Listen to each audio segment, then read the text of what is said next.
Okay, so picture this. The color blue, right? You're probably thinking, oh, the sky, the ocean, pretty standard stuff. Hmm. But today, we're diving into a blue that's going to blow your mind, and it's called methylene blue. Yeah, it might ring a bell, maybe from a dusty old science textbook, just some simple little dye. But trust me, folks, this molecule is a rock star with a whole secret repertoire of talents, way more than meets the eye. You got it. It's easy to, I guess, dismiss something that just looks like, basic blue. But when you actually look at its chemical structure, we're talking C, ureo, aero, SEL. Yeah, try saying that 3 times fast and things start to get interesting. You see those nitrogen and sulfur atoms hanging out in there. That's often a big clue that this molecule isn't messing around. It can interact with our biological systems in some pretty specific and powerful ways. And one more thing to remember. This isn't something you're going to stumble across in a field of wildflowers. Methylene blue, this is a synthetic creation, human-made, putting it firmly in the medication category, not your typical natural remedy. Totally. So our mission today on this deep dive is to really break down this blue wonder. We want to know what it does, how it pulls off those tricks, its greatest hits throughout history, what it's up to right now, and of course, yeah, the backstage gossip, any potential risks we got to watch out for. It's seriously wild to think that one single substance can be a player in medicine, the fashion world with textiles, and even the tiny invisible universe of microbiology.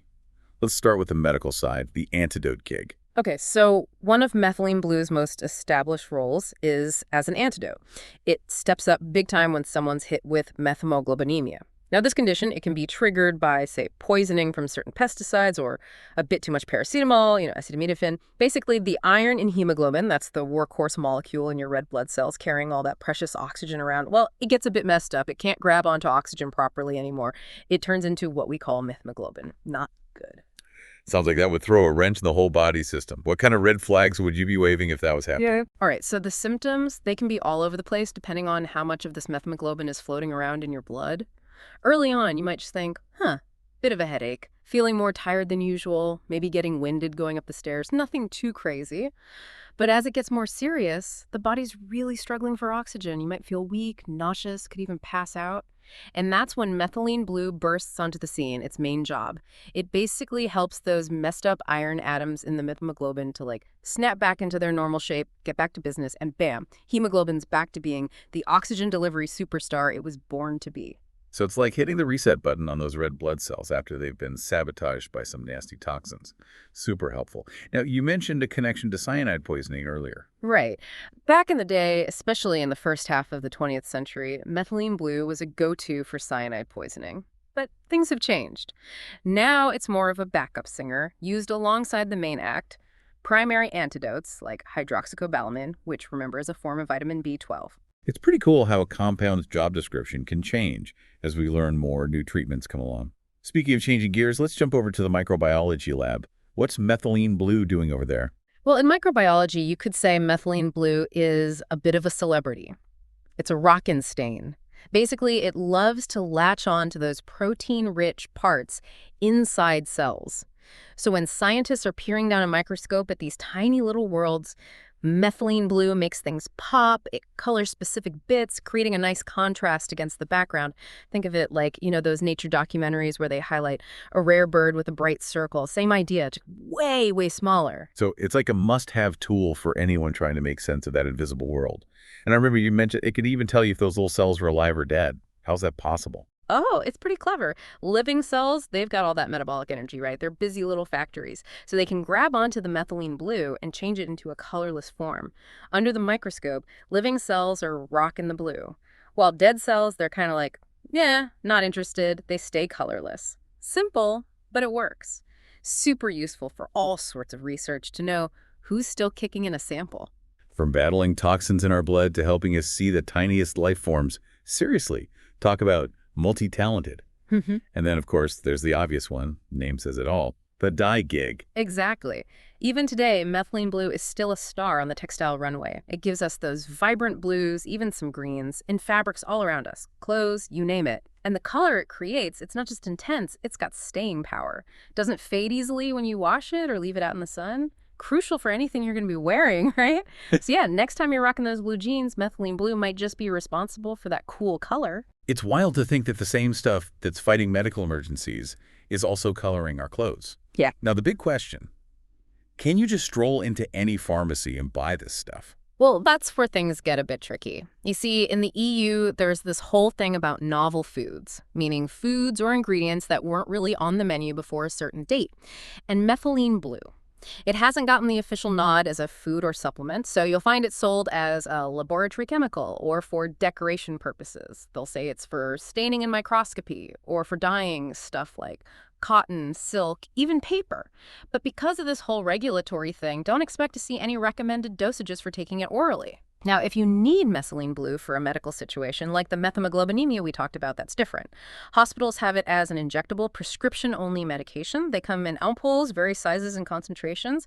You might see 10 milligrams in a 2 milliliter ampoule, or maybe 50 milligrams in a 10 milliliter ampoule, depends on the situation. Okay, so some interesting regulatory hurdles to jump through there. Now, let's say someone's thinking, hey, I want to try this methylene blue orally.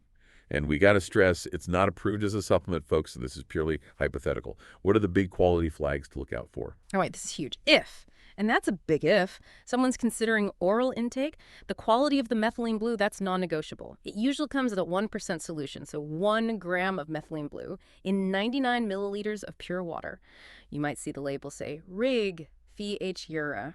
That just means it's good enough for a fancy lab setting following the European pharmacopoeia rules. But, and this is important, that doesn't mean it's automatically okay to swallow. It's not necessarily food grade, meant for human consumption.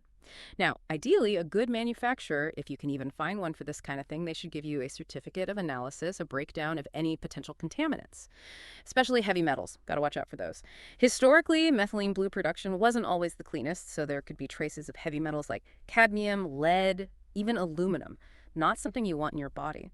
So generally speaking, if you're going down this road, European products, they might be a safer bet. They seem to have stricter quality control. For example, there's this pharmaceutical-grade methylene blue called Prove Blue. They've been using a much cleaner process since 2011. So higher purity, that's what you want. Bottom line, be super cautious, look for transparent info on quality, especially about those heavy metals, and yeah, maybe lean towards European sources if you're making that personal call. Great advice. Now let's switch gears again and think about the environment. This is some pretty vivid blue stuff. What happens when it goes down the drain? So methylene blue, in small amounts, it's biodegradable, nature can handle it, but that doesn't mean we want it floating around freely, especially in our rivers and lakes. Too much of it, and things can get toxic for the little guys living in the water, fish, snails, mussels, all those critters. It messes with their breathing and how their bodies work. They might have trouble breathing, start acting weird, it could even be fatal. Now here's the funny thing. Methylene blue is actually used in some fish medications in tiny doses to fight infections and parasites. But even then, you got to be careful. After you treat the fish, you need to change the water, get that methylene blue out, because too much of it can hurt the fish, the plants in the tank, even the good bacteria that help keep the water clean. So yeah, handle with care, folks. We got to protect our water friends. A bit of a double-edged sword, eh? Useful in the right hands, but potentially a big problem out in the wild. Speaking of careful handling, let's get real about dosage recommendations. This seems like a murky area, considering it's not officially a supplement. You're right. It's a bit of a free-for-all out there. No one-size-fits-all answer on dosage. Since it's not an approved supplement, there's no official guidance from the big guys, the regulatory bodies. But there are some interesting ideas floating around. This guy, Mark Sloan, he wrote a whole book about methylene blue. Gotta say, his credentials aren't super clear, so take it with a grain of salt. But anyway, he suggests taking about 10 milligrams daily, roughly 20 drops of a 1% solution. And get this, he says, to mix it with orange juice. Supposedly, it helps prevent staining your teeth and mouth, which can happen if you just take it with water. He also mentioned some people might get a little headache at first or feel a bit off. His theory is that it's your body getting rid of excess nitric oxide, which he thinks is bad news.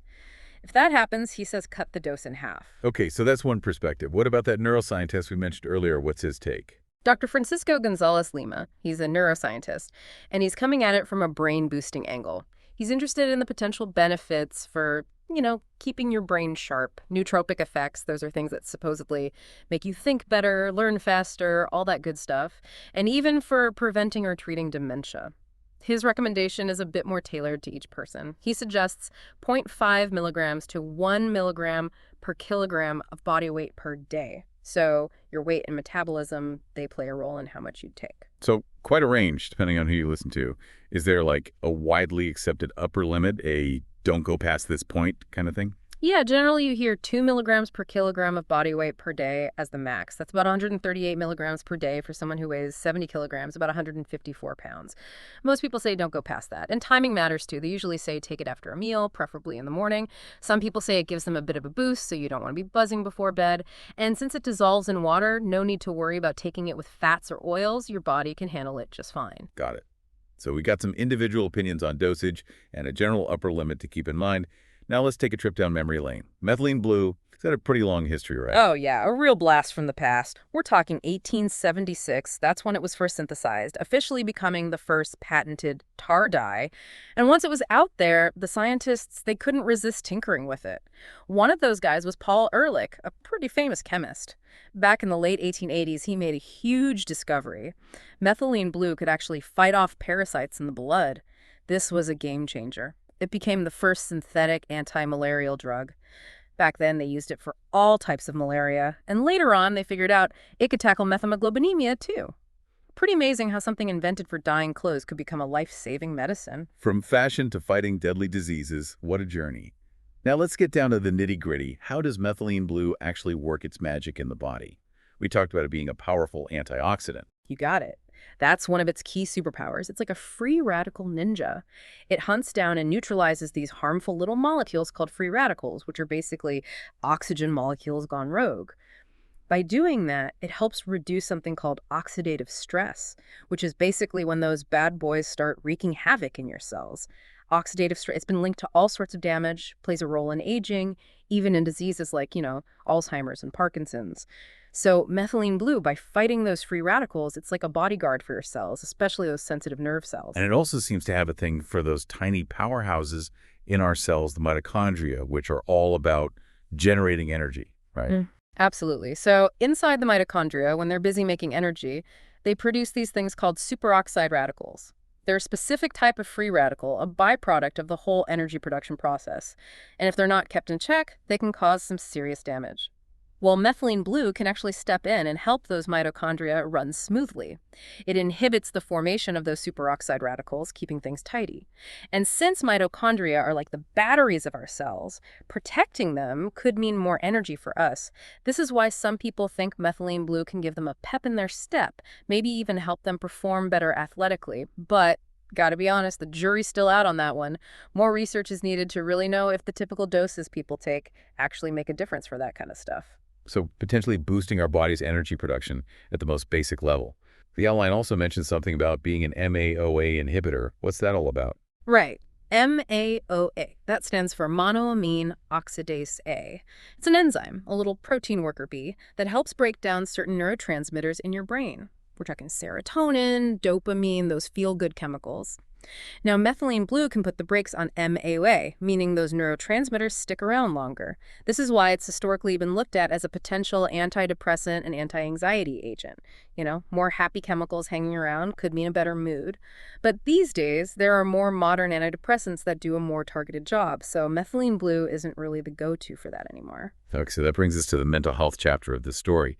It seems like there's a renewed interest in what methylene blue could do in that area. Definitely. As we mentioned before, there was this study back in '87 that hinted at its potential. They gave people 15 milligrams of methylene blue every day for 3 weeks, and it seemed to work better than a placebo at easing depression symptoms. But that was just a small study. They even said themselves, hey, we need to look into this more. And then fast forward to 2019, there was this interesting article in a journal called CNS Drugs. It's a pretty reputable journal. They focus on all the latest drug treatments for brain and mental health conditions. This article was written by Professor Martin Alda. He's a psychiatrist who specializes in mood disorders. Professor Alda basically made the case that methylene blue is worth a second look for mental health, especially because of its potential antidepressant, anti-anxiety, and neuroprotective effects.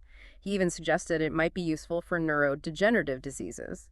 Pretty cool how an old compound can get a fresh start in the research spotlight. When it comes to bipolar disorder specifically, Professor Alda seems particularly optimistic. Yeah, he is pretty excited about the results they've seen in both short-term and long-term studies of people with bipolar disorder.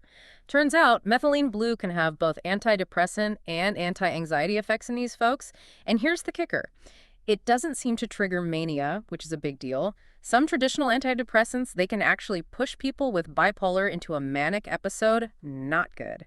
And there's even evidence that methylene blue might help with those lingering symptoms, like the low-grade anxiety and depression that can stick around even after a major bipolar episode has calmed down. Now, Professor Otto was quick to say, hey, don't forget, this stuff is an MAOA inhibitor, so got to be careful with drug interactions. Always good advice. Speaking of specific studies, there was one mentioned in our outline that looked at those lingering symptoms in bipolar, published back in 2018 in the British Journal of Psychiatry. What were the key findings from that research? All right, so they set up this super rigorous study, randomized, double-blind, the whole 9 yards. They had 37 patients who were already taking lamotrigine. That's a mood stabilizer often prescribed for bipolar disorder. They split them into 2 groups. One group got 15 milligrams of methylene blue daily on top of their regular lamotrigine. The other group, they got a whopping 195 milligrams per day. After 12 weeks, they took a little break, just 1 week, and then they switched the groups. Those who were on the low dose now got the high dose, and vice versa for another 12 weeks. Now, here's a fun fact. Methylene blue can turn your pee blue. So to keep things fair and make sure nobody knew who was getting what, they used the low 15 milligram dose as kind of a fake treatment, a placebo, so to speak. And they split the daily doses into 3 smaller ones throughout the day. The main goal, they wanted to see if adding methylene blue could help with those pesky leftover symptoms of bipolar, the depression, the anxiety, even any cognitive problems that can hang around even when the mood stabilizers are doing their job. And what did they find? Did it work? The results were pretty interesting. The high dose, that 195 milligrams per day, it actually did significantly reduce depression and anxiety symptoms in those folks. But neither dose seemed to help with the cognitive stuff. Now, there were some side effects, mostly mild and temporary, things like a burning sensation when peeing, diarrhea, some nausea, headaches. But the good news is those side effects seemed to lessen over time, and they were less common with the lower 15 milligram a dose. So at the end of the day, they concluded that the high dose, at least in this study, looked like a safe and effective add-on treatment for people with bipolar who still have those lingering symptoms even when taking lamotrigine. But gotta say it again, 195 milligrams daily, that's way higher than the usual recommended maximum we talked about before. So clearly more research is needed to figure out the sweet spot, the safest and most effective dose for different situations. And of course, you always want to do this under a doctor's supervision, no DIYing with this stuff. Good point. Promising results, but definitely proceed with caution. Now let's talk about dementia. There's a researcher, Professor Claude Wischik, who has a pretty cool story about methylene blue and this whole dementia thing. Professor Claude Wischik, he's based at the University of Aberdeen, and he stumbled onto something really fascinating back in the 80s. He was studying these things called tau fibrils, basically the clumps of protein that are a big problem in Alzheimer's disease. They gunk up the brain.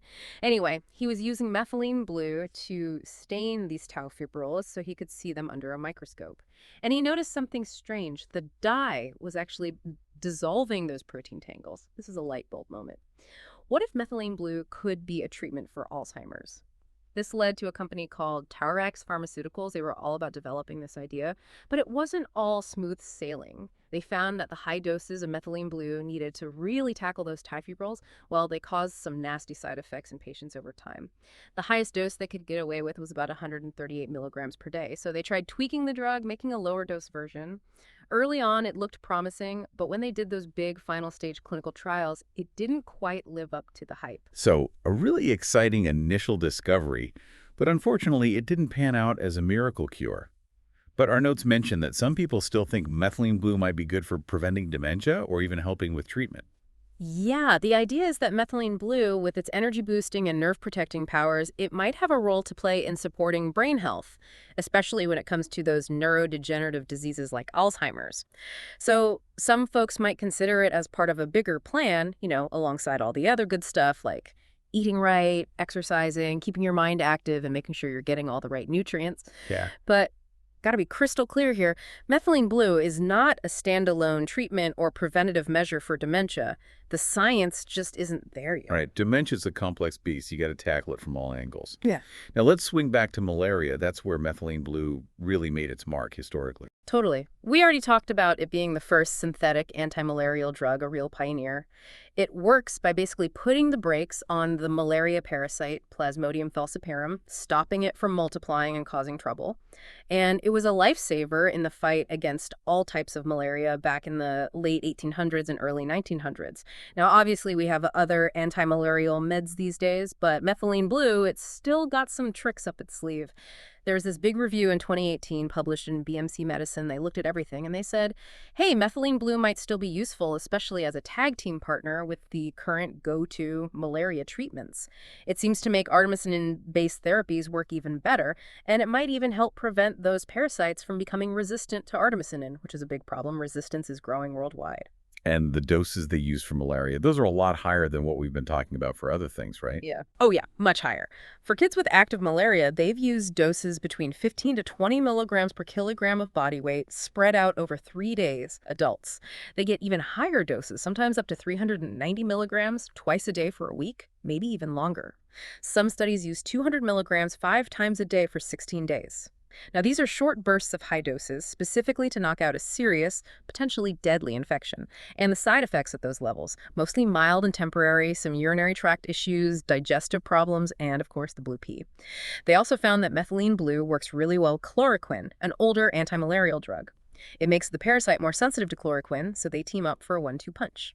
This could be a good strategy for fighting drug resistance. It's great to see it still in the ring, fighting a major global health problem like malaria.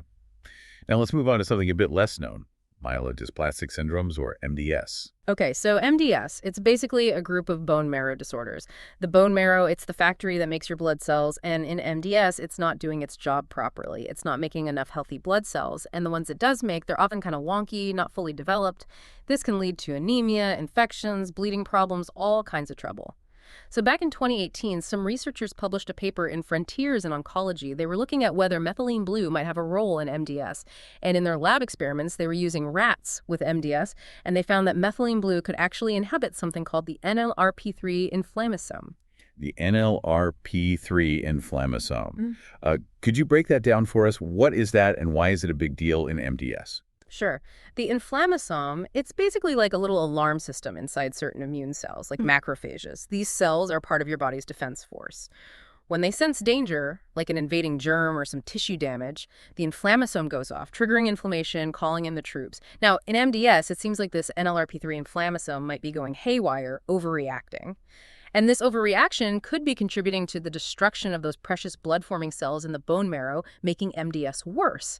So the researchers were thinking, hey, if methylene blue can calm down this overactive inflammasome in people with MDS, just like it did in those rats, it could be a new way to treat this disease. And since methylene blue usually doesn't have a lot of nasty side effects at normal doses, it's definitely worth exploring. But of course, this was just in rats. We need to see if it works the same way in humans. So early days, but a potentially exciting finding that could open new doors for MDS treatment. What about cancer? Any whispers about methylene blue having a role there? At this point, there's no solid evidence from human studies to say that methylene blue can actually treat cancer. But there have been some experiments in the lab using cells in a dish, and they showed that methylene blue can kill cancer cells. But here's the catch. Those cancer-killing effects only happened at really high concentrations of methylene blue, way higher than what you could realistically or safely take orally. So yeah, there's that little hint from the lab, but it's way too early to say it's a real cancer treatment. Lots more research is needed to even know if it's worth pursuing in humans. Okay, so we've covered a lot of ground, and it's pretty clear the methylene blue has some serious potential. But before anyone runs out and starts experimenting, we got to talk about who should absolutely not be messing with this stuff. Contraindications, let's lay them out. You got it. There are some definite red flag situations where methylene blue is a no-go. First up, pregnancy and breastfeeding. It's a risky move because we just don't know enough about how it might affect the baby. There's a chance it could interfere with development, could even be toxic to the developing brain, and it can get into breast milk. Plus, newborns, their livers aren't fully developed yet. They can't break down methylene blue efficiently, which could lead to complications like, ironically, methemoglobinemia. Next on the list, G6PD deficiency. It's a genetic condition that makes red blood cells super sensitive to oxidative stress. Methylene blue can actually trigger a dangerous breakdown of red blood cells in these folks called hemolytic anemia. Definitely not good. Then we got people with severe kidney or liver disease. Those organs are responsible for processing and getting rid of methylene blue, and if they're not working properly, the drug can build up in the body, causing toxicity. And lastly, for people with methemoglobinemia caused by a specific enzyme deficiency, NADH, cytochrome by5 reductase deficiency, methylene blue might not work. It could even make things worse. And perhaps the most important warning of all, the potential for some serious drug interactions, right? Absolutely. Yeah. This is a big one. Methylene blue, remember, it's an MAO inhibitor. So if you mix it with other drugs that boost serotonin in the brain, you're playing with fire. You could get something called serotonin syndrome, which can be life-threatening, no joke. We're talking Yeah. SSRIs, SNRIs. Those are common antidepressants like fluoxetine, paroxetine, venlafaxine. Then you got MAO inhibitors themselves, tricyclic antidepressants, stuff like MDMA, amphetamines. They release serotonin. Some opioids like tramadol and fentanyl, they can do it too. Even some migraine meds, the triptans like sumatriptan. If you're taking any of these meds, mixing them with methylene blue is a big no-no. And if you think you might have serotonin syndrome, get to the ER ASAP. The symptoms, they can be pretty scary. Agitation, tremors, muscle twitching, high fever, sweating buckets, confusion, muscle spasms, and in severe cases, seizures and coma. It's serious business. Wow, that's a stark reminder that you can't just mess around with this stuff. If you're considering it, talk to your doctor first, especially if you're on any other meds. Now let's talk about the less dramatic side effects. What are the typical things someone might experience? Well, back in the day, way back in 1891, this guy Paul Ehrlich, he noticed that people taking huge doses of methylene blue, like 500 milligrams for malaria, over several days, they were getting bladder irritation and having to pee all the time. More recently, there was a review article in Toxicology Research in 2022. They looked at all the data on methylene blue's toxic effects, and it's pretty dose dependent. Okay. At higher doses, you can get hemolysis. That's when your red blood cells start breaking down. Ironically, you can also get methemoglobinemia from too much methylene blue, the very thing it's supposed to treat at lower doses. And then you got nausea, vomiting, chest pain, high blood pressure, shortness of breath, even skin irritation. And if you go really crazy with the dose, there's even a risk of neurotoxicity, damage to the brain and nerves. And of course, we just talked about the serotonin syndrome risk if you mix it with the wrong meds. But the good news is all that scary stuff is mostly associated with those megadoses. If you stick to the lower doses, like under 2 milligram per kilogram of body weight per day, you're less likely to run into trouble. But even at lower doses, you might get the blue pee. That's kind of classic. And some people might get a slight blue tinge on their tongue or inside their mouth. Just a heads up. So, like most things, the dose makes the poison. Moderation is key. As we wrap up our deep dive into methylene blue, what are the big takeaways, the things people should remember? Well, I think we've seen that methylene blue is a real jack of all trades. It's a synthetic dye with a rich history, especially in medicine, as an antidote and a malaria fighter. And it's still being used today in labs for staining and in the textile industry to make those vibrant colors. What's really exciting is this renewed interest in its potential for mental health and brain protection. But we got to remember, a lot of that research is still pretty new. We need more studies to really know if it's effective and safe for those uses. And it goes without saying, be smart about dosage, watch out for drug interactions, and don't forget about those regulatory hurdles. Exactly. All this info is super interesting, but it's not medical advice, folks. If you're thinking about trying methylene blue, talk to your doctor first. It's not an approved supplement, and there are potential risks, especially if you're on other meds. Don't play doctor at home. Totally agree. It's amazing to think about all the different things methylene blue can do, and it makes you wonder, what else will we discover about this blue wonder in the future? And even more importantly, as we learn more, how do we use it responsibly, ethically? Lots of food for thought. Thanks for joining us on this deep dive, everyone.